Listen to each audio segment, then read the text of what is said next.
Well, my message is traditional masculinity. My message is to stand up and say what you mean and mean what you say. And even going to the gym nowadays is an act of defiance, because when you have a man who's built with any degree of principle, you say no to things. And I think if I have to analyze my message and why I'm so disliked by the people who dislike me, it's not the things I'm saying, it's the fact that if you adhere to my principles and you adhere to the things I say, you end up being the kind of person who will resist certain ideas. You say no. What kind of man never says no? Name a man who never says no.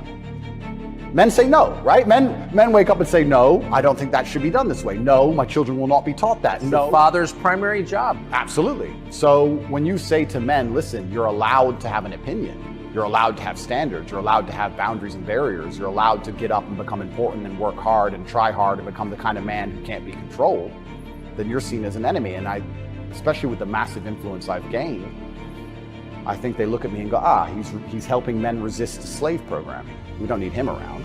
We need to empty their brains so we can inject the slave programming and convince men to be eunuchs, because once you're eunuchs, then you're not a threat.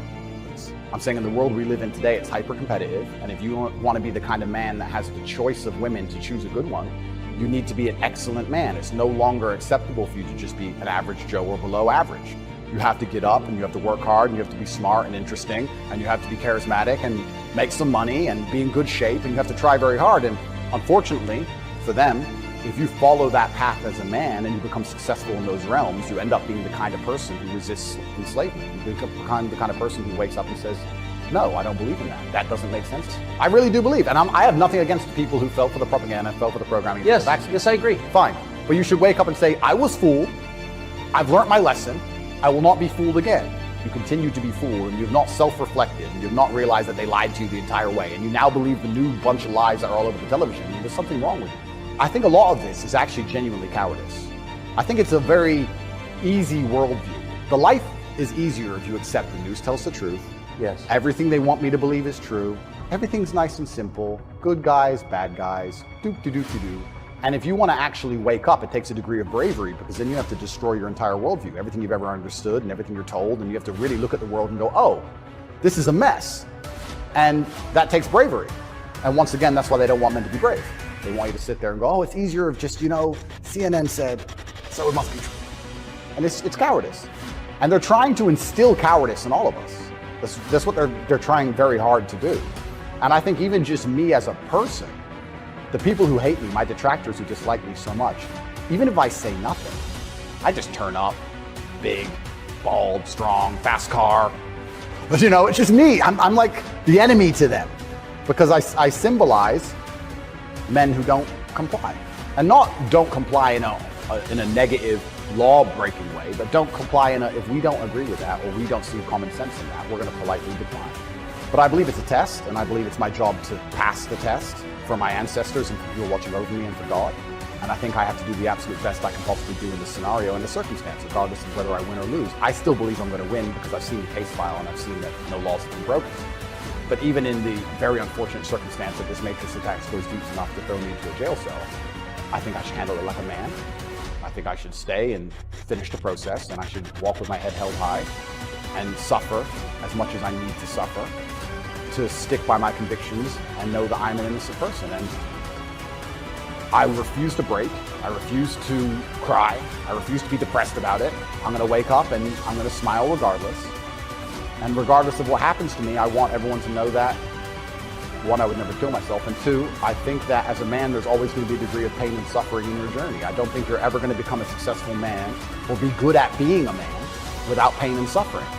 And there's many times in my life where something terrible happened to me, and at the time, if I could change it, I would have. But retrospectively, you kind of look back and go, you know what, that was formulative for me. That's right.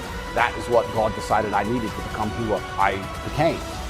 So all of the pain and all the suffering I've ever gone through in my life ended up, in the end, building me into the person I am, and I'm proud of who I am. So if God decides I need to go back to a Romanian dungeon for however many days, then all I can do is accept it, and accept His plan, and accept it's going to make me a better person. And so you see the hand of God in your life? Absolutely.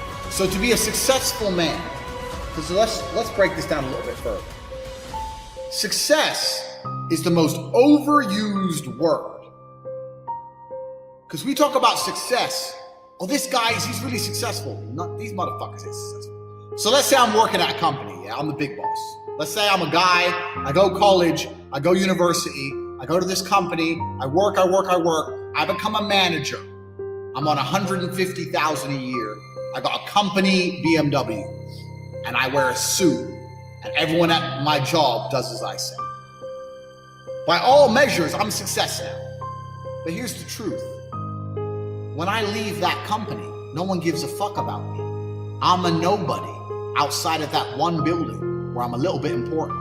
My wife doesn't want to suck my dick because I'm fat, because I didn't have time to train, so all I did was work. I got a BMW. I didn't even consider that a car. BMW, that's not a luxury car. That's fucking basic. I'm pushing supercars. Success for a man actually comes in many realms. It's actually nothing to do with being good at your job. Having money, yeah. You don't have to be good at your job to have money. So, how do you be successful as a man? We'll talk about it. First thing, you need freedom, because you ain't a man if you're not free. If you're working your ass off, you're a slave. And you may sit there and go, I'm not a slave, I get paid really well. Listen, the slaves got free food and free shelter in exchange for work. Now all they've done is got rid of the food and shelter deal, give you dollars, which you spend on food and shelter, and you basically have nothing left. So you're still a fucking slave. So first thing you need is freedom. If you're not free, you're not a man. First thing, you're not a successful man. So you should always be working towards freedom. And I mean freedom with your time. Do what you want. Freedom with your location. Go where you want. There's a riot. Cool. Go in Tokyo. See you later. Bye. Going to Australia. See you later. Bye. Freedom, one thing. The next thing that constitutes success as a man is your network. Who are you talking to? Who are these people? Who will answer your phone calls? Listen, I've got 2 phones right here. And I can call one of many multi-millionaires. And when they see my name, they're going to pick up the phone. They're going to be like, oh shit, Tate. Oh wait, guys, wait. They're going to stop their conversation and be like, whoa, fuck, Tate, what's up, Tate? Because they know I don't call for no bullshit. They'll be like, fuck, money phones ring. So I can call multi-millionaires right now. I can have the best idea in the world. I can call a bunch of multi-millionaires right now and say, look, I need 100 mil. Here's my idea. Boom, boom, boom, boom, boom. We can make something happen. You can't do that. I can do that. Freedom, network. And then you get into the aesthetics of life. For people to view you as successful, you need good body language. You need physical presence. A man who's not dangerous, a man who has no physicality, will never be seen as successful. Oh, I'm successful, I'm rich, and yeah, but I'll break your neck. Look how big my hand is. I'm gonna grab you by your neck and choke you till you die. Then what? Who's successful now? I'm breathing and you're not, so I'm more successful than you. So you can't be a little bitch. So these are the things you need to be a high value man. Because if you have all those things, and then you get some money and you have geographical and time freedom, you're now genuinely successful.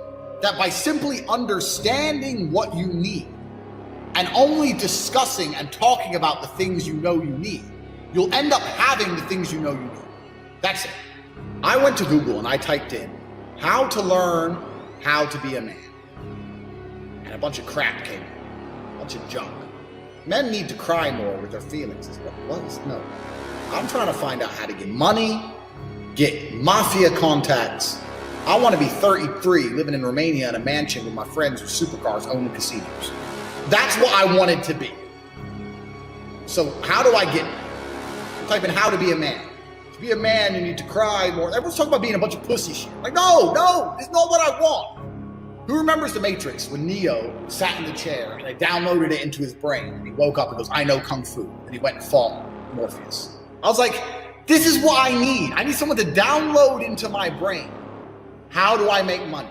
What's the correct body language? How do I train so I look dangerous? How do I get a network of important people? I was trying to find this information and it didn't exist. Do you make your own luck? Do you have luck? Are you lucky to be a millionaire? What do you think about luck? How's it play into your life and becoming who you are? I consider myself extremely lucky. Okay.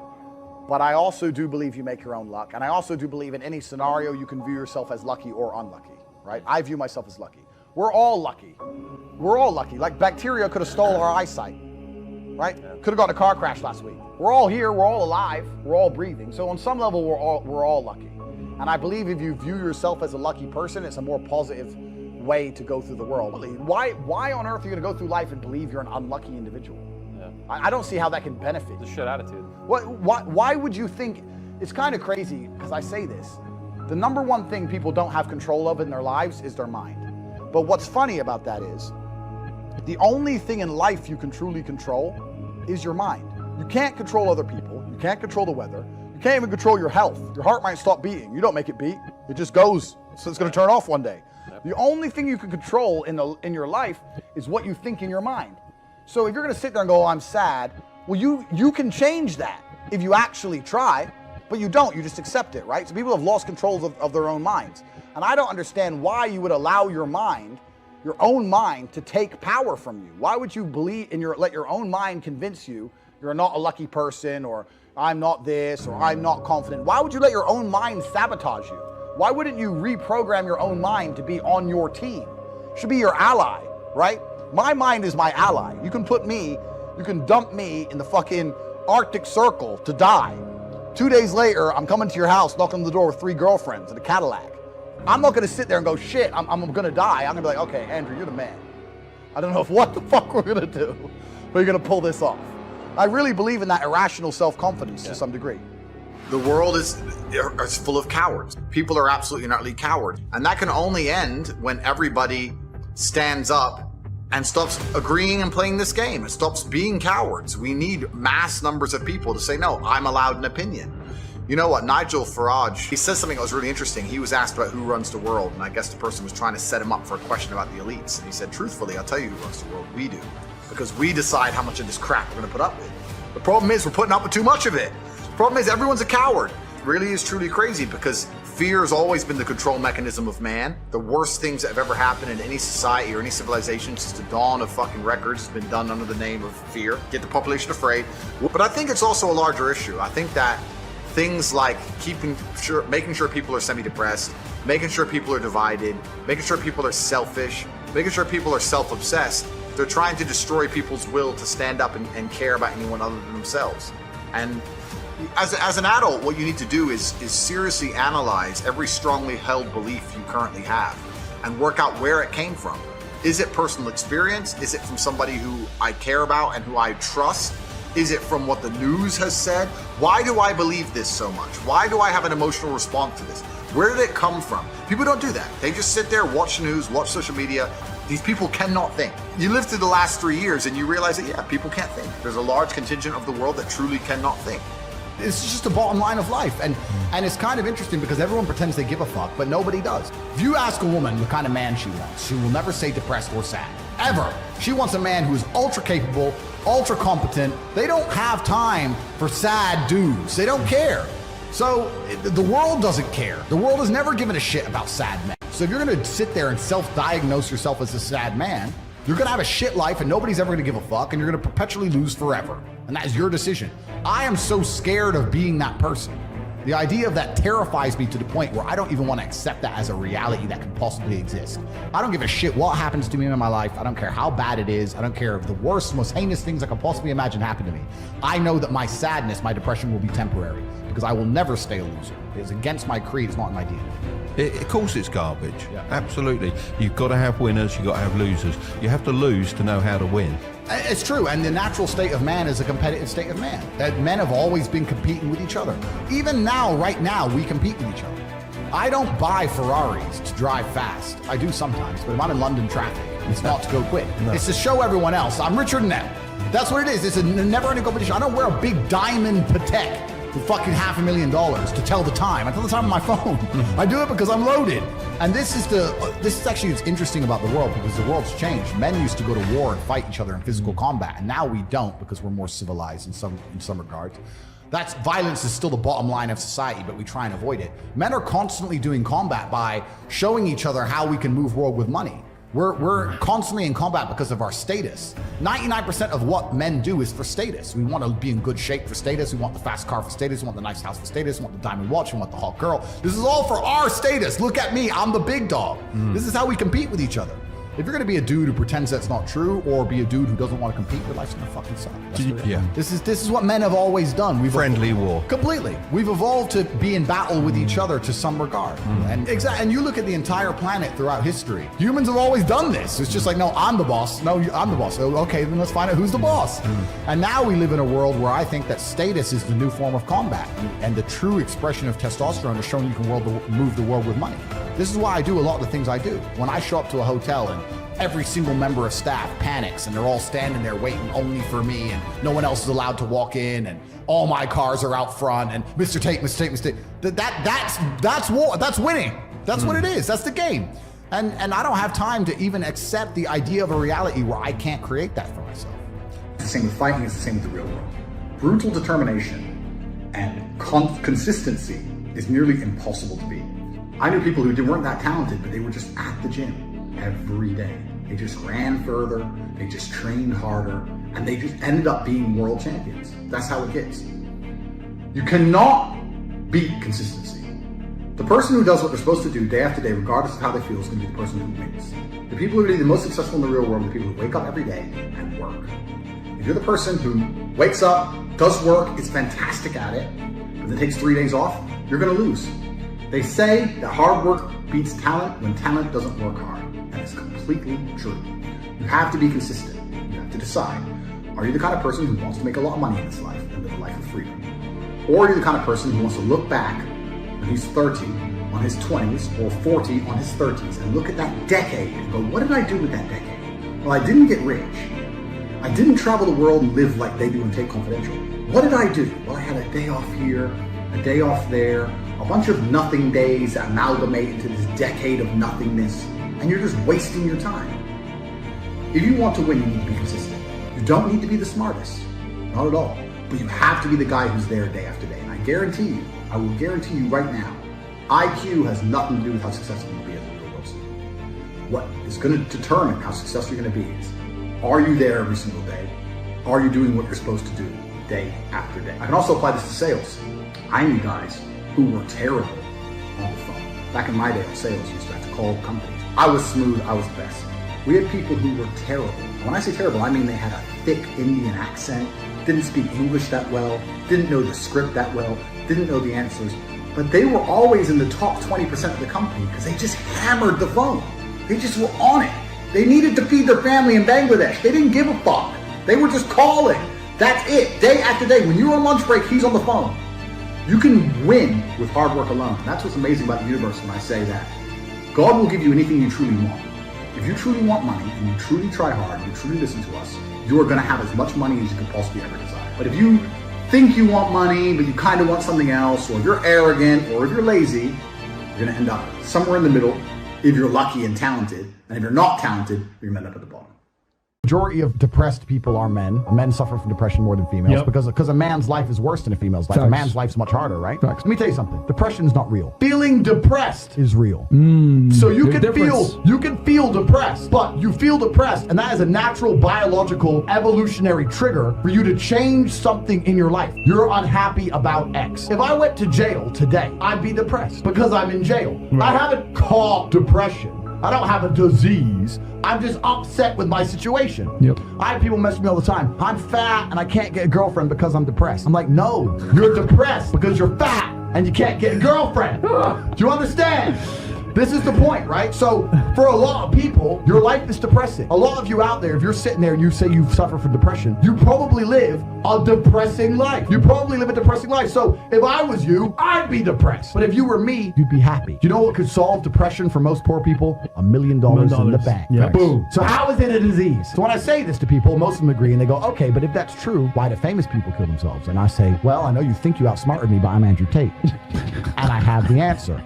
The reason is twofold. This absolute acceptance of depression and acceptance of weakness. When you accept anything, to a degree you're promoting it. Weakness is promoted now in men. Families in Syria. I say this there every are time. school buses being bombed in Yemen. There are people who lost their entire family in a car crash today. Everyone you love is in perfect health. You're a selfish idiot. And this whole society of accepting depression, as soon as someone's depressed, instantly go to them, oh, poor you. It's okay. We know you can't help it. You can't help it. Why are you telling people they can't help it? Why are you reinforcing that mindset in people? If you come to me and say you're depressed, I say, I will fix you.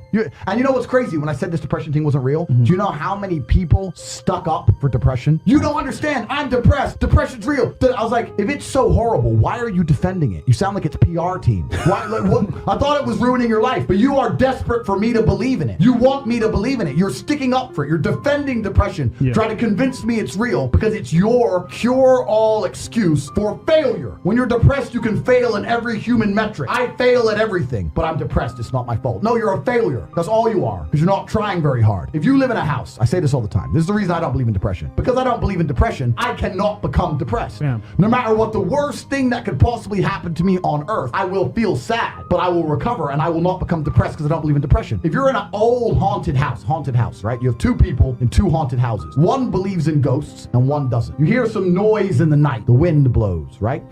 The man who believes in ghosts is like, oh no, a ghost. Now he's scared, right? He wants an exorcist. He can't sleep. He's scared about ghosts. He's paranoid. The guy who doesn't believe in ghosts goes wind, whatever, and goes back to sleep. Do you understand that it's the belief that gives it power? Right. If you don't believe in ghosts, the ghost can't hurt you. If you don't believe in depression, you can't become depressed. And I refuse to believe in something that's going to weaken me. Why would I believe in something that's going to weaken my ability to deal with problems in life? Why would I do that? I'm temporarily immortal. Do you understand? Do you understand? I'm temporarily immortal, and I'm not going to waste my living years believing in things which take power from me, because I'm not an idiot. So if you're going to sit there and go, depression is real, actually, you don't understand the problems I'm going through, you're a moron. You are a moron. And the great thing about morons is, as you lose, there's no light without dark, right? There's no joy without pain. Of course. For me to be a winner, there needs to be losers.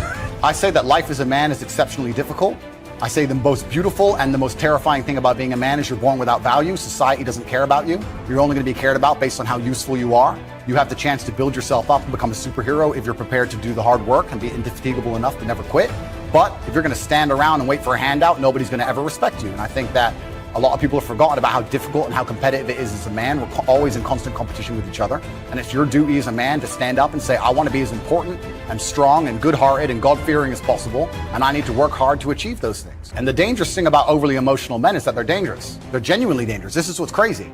All these people who talk about toxic masculinity and how bad it is for men to be traditionally masculine. A traditionally masculine man does things he doesn't feel like doing because it is his duty to do them. He charges into the building because it is his duty. Not because he feels like it, because it is his duty. We're now teaching the new generation of men that they don't have duty and they can just act on their feelings and act how they feel, and they don't have to act as a man should. Do you know what happens when you get men who just act how they feel?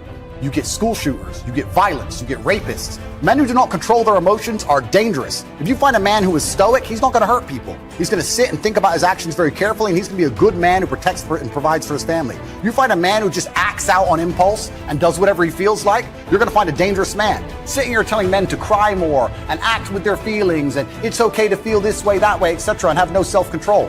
That is why we have the problems we have in the world. Absolutely and utterly wrong. So when they talk about toxic masculinity, they have it completely inversed on its head, completely and utterly wrong. We need to be teaching stoicism. We need to be teaching young men to understand that the world is very, very difficult. It's hard to be a man. You're going to feel bad sometimes. You just suck it up and perform anyway. Not to sit there and cry your eyes out or blame other people. Your enemy is the version of you which doesn't take shit. Your enemy is the version of you which goes to the gym every single day. And if you've done this correctly, then what you should be doing by now is thinking of him permanently. Every single time you go to the gym and you haven't done that one extra rep, he did. Every single time you don't feel like doing something, you have to think, yeah, but he would do it. If you truly constructed him the way you should, he should be crossing your mind with every single thing you do. And this is why it's important to develop an ego. This is lesson 2 of the Iron Mind course, is to develop an ego. Egos are extremely important. Egos have always existed. Throughout ancient history, men, kings, went to war, and millions of people died because someone insulted him, because of his ego. Egos are a natural human thing and they're extremely important. And the modern world tells men to not have an ego. And they do that because it makes you weak and easy to control. You can only have an iron mind if you are so sure of yourself, so egotistical that nobody can break it. So an ego is extremely important. If your ego is based around beating this person, you get to go through life and be a nice guy to everyone else. People say don't have an ego because they think that if they give you an ego, you have an ego, you're going to be egotistical to the people you meet. I'm a nice guy to everyone I meet because they're not my enemy. I'm not combating against them. I'm a nice guy to every person. I'm a nice guy to every woman. I say please and thank you. I'm a nice person. But I do have a massive ego. But my ego comes into play when I'm fighting against my enemy. Who you've built, your enemy, he has a nice car because he has worked harder than you. So he has a nice car and you don't have one. Whose fault is it? There should be no reason, no excuse for you to not do everything that you believe you need to do to be the best person you can be if you've properly created this enemy. You've looked at this list, 25 to 30 points long of everything this guy does. And you should look at that list and think, fuck, this is who I'm competing against. I need to start getting my shit together. And your ego should stop you from wanting to lose. Otherwise, day after day after day, you are losing to this individual. This individual is beating you day after day after day. You can't let that happen. Your ego is extremely important, and you only have one person you're competing against, and it's the person you created, which is nothing more than a better version of yourself. So day by day, you're losing this battle, and that should make you uncomfortable, it should make you nervous, it should make you anxious. So you start to feel that way, because this is the truth. If you've truly imagined who your enemy is, and you truly imagine him beating you, you should not be able to relax. The fact that you can still sit and watch TV means you need to go back to the first video of this course and start again, and do it properly, and do it well enough so that you can no longer sit still. You look at yourself in the mirror and go, okay, yeah, I've got some muscle, but this guy, he's got real muscle. I've got a little bit of money. This guy, he hustles non-stop. He's on Twitter non-stop. He's starting businesses. He's learned how to make websites. He's trading crypto. He's got all of Tate's programs. He's got this. He's got that. You need to get your shit together. And if you do that properly, you'll start to feel nervous. You'll imagine the version of you that is as amazing as they could be. And then you look at yourself and realize that you're failing. It's reality. And you sit there and go, fuck.